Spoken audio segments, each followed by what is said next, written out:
everyone, and welcome to Art Chat. I'm Marge Lee, and today we are in the exhibition in Tribby Art Center called Bill and Bart. And with us today is Bart Sharp. Let's go chat with him now. So we're here with Bart Sharp, and Bart, welcome to Art Chat. Thank you, Margie. Your bowls have been quite the hit here in this exhibition, and everyone wants to know, how does he do that? Tell us what we're looking at and how you make them. First off, I have a form which I use, and I fill it full of wood and I fill it full of resin. Okay. And I color it and I stir it up, mix it around, put it in a pressure pot. It comes out as a log, which I can mount on the lathe, turn into a bowl. Great short explanation. Now talk about what exactly is resin, kind of a liquidy. Okay, a resin is a two-part epoxy type thing, Okay. and you mix part A and part B together, and you have 12 minutes of working time and you're done. And so you have to lay everything out precisely first, measure it in grams, add everything, get it in the pressure pot to cure, because after 12 minutes you're done. It sounds sort of like a combination of engineering and artistic endeavor, almost, a combination between those two things. I don't know, Margie. That's pretty highbrow. Well, it's beautiful. Thank you.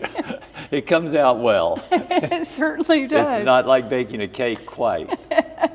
Well, you know, people are loving it because you've sold every resin bowl that we have here in this exhibition. Thank goodness I had some on loan too. Exactly. Now, that's not all you do.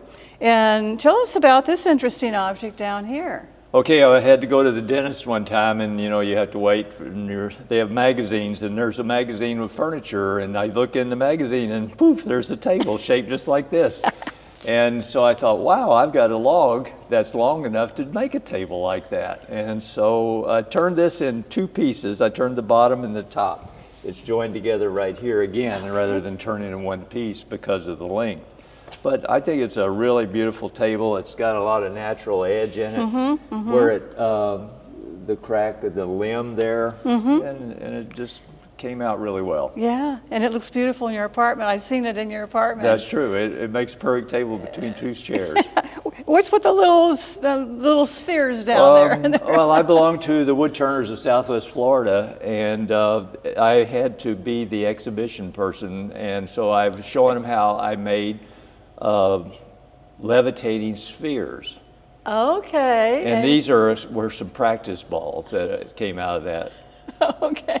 I think your levitating spheres is one of my favorite things. We're going to show people what that looks like right move now. Down to one, and there's the levitating sphere. It's magic. It's magic. One little boy came into the exhibition once, and he must have stood here for 10 minutes. And I finally went up to him and said, "Have you figured it out?" And he looked at me and he said, "Magnets?" Yes. Tell us about this. It's electronic electromagnet. And so when it's not plugged in, that ball sticks to the other wood. But with the magnet on, there's a sweet spot, and it keeps it, they resist each other, and it keeps it elevated. It's a fascinating piece. I want to just take a few minutes to look at this table as well. Quite different, very abstract, interesting piece. Tell us about this. So I was visiting a friend in San Francisco, and she had a table that was in front of her couch, which was about this long, out to here. And I came back, and we had gotten this log of tamarin from Fort Myers Beach, and I had it cut at a tree service into 2-inch thick slabs. Okay. And that's where I go, wow, I've got a slab, and a slab was not long enough to make the full cocktail table, so we made the end table. This is a very beautiful wood. The wood has such a beautiful grain, and this white part at the end and down on the little legs there is natural underneath of the bark. And so this is a natural edge out here that I was able to leave and let it cantilever out over the base. Okay. Makes an interesting table. Well, and you are known, I think, as is Bill, for using as much of the wood as you can. And the next object we're going to talk about we're going to show people how that can work. All right. So let's go over to the other part of the gallery and talk about that. Okay, let's do that. Okay. So Bart, there's an interesting story between this object and this object. Tell us what that is.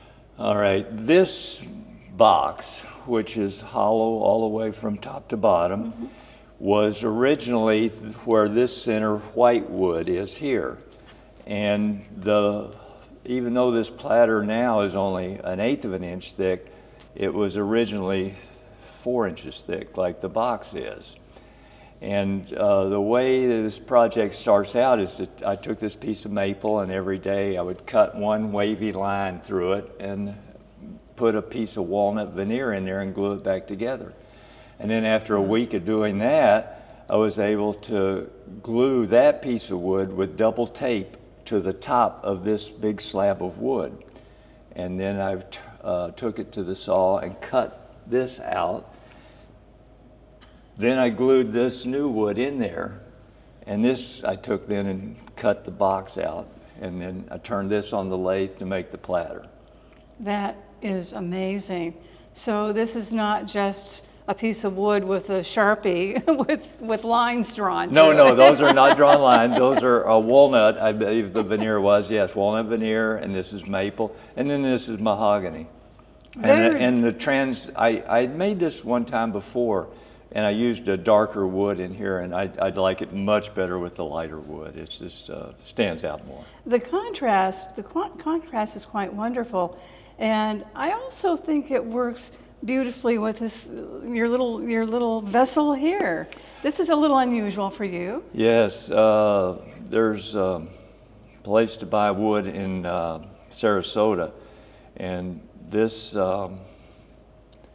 marble wood is called. Okay, Yeah, marble wood. Okay. And so all those stripes are there, and to make it into a bowl, a square bowl, it came in a square block, and so I was able to just shape it and taper it. This piece used to be inside the bowl. I was able to cut that out and reverse it over to make the lid. Huh. And then the black wood on top of it. Is ebony, right? Ebony, correct. I mean, when you first look at it, it almost looks like metal, but it's wood. It does. Now, talk about unusual. I want to end with this grouping over here. Really a striking, decorative grouping. Tell us about this. Okay, this idea came to me from American Woodturners Association magazine. A man named Vandershear developed this turning of these pieces like this and positioning them into things. And so I turned the pieces, but you, Margie, are the genius who put it in this pattern. And anybody who would like to have these could make their own setup any way you want. And they're all set up to hang. And notice that, like this one here, the hole is not on center, the hole is on center. Everyone has a different pattern. And it's kind of a contemporary thing, I think. Wood turning is kind of an old school skill, but this is kind of a contemporary way of showing it. I love this grouping, and I want to point out for our viewers that on the wall, normally in somebody's home, you would not see the little hooks as you see here. These are because of our slat wall. But Bart, you have put on the back of everyone a little tiny hook that you would not see on the wall. It's a hidden way to fasten it onto a wall. Yeah, so it would look like the circles are just floating on the normal wall. I think it's a really unusual display, so thank you for doing I this. like the idea of it being more modern, contemporary type of decoration. And you could do them in a line all the way up to the ceiling. Yes, all sorts of things you could arrange it any way you wanted to. Exactly. Yeah. Well, Bart, thank you so much for participating in this exhibition, for being here today. People are loving the exhibition. The title of the exhibition, again, is Bill and Bart. It is here at Tribby Art Center through May 10th. It's a beautiful show. Make sure you come on in and take a look. Thanks for joining us on Art Chat. We'll see you again soon.